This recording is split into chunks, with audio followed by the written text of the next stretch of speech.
আমার wife vote দেওয়ার জন্য এসছে।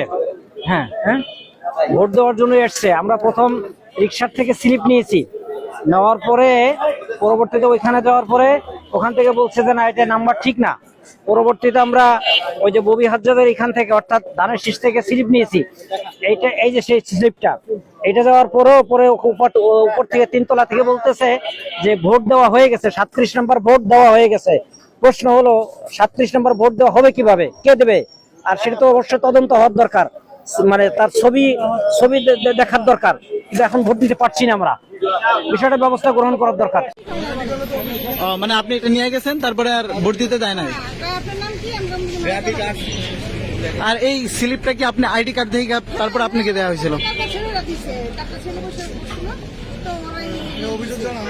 এখন হলো যে আমাদের এই রিক্সার প্রতীকের যে ঠিকানাগুলা যেগুলা ভোটার যায় তাদেরকে ফারানি করে মানে বাইর করে দেয়, মানে কোনো অজুহাত ছাড়াই মোট কথা এই প্রতীকের যেগুলো যাবে এই প্রতীকের এগুলো ফেরত পাঠাতে কেন্দ্র থেকে।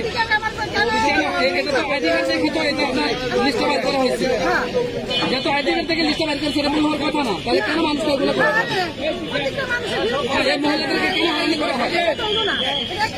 এটা তো এখনো মনে হইতেছে সরাসরি আমার মতো হন শুরু হয়ে গেছে। এখন তো সরাসরি আমার নাই, কেন এগুলো করতেছে?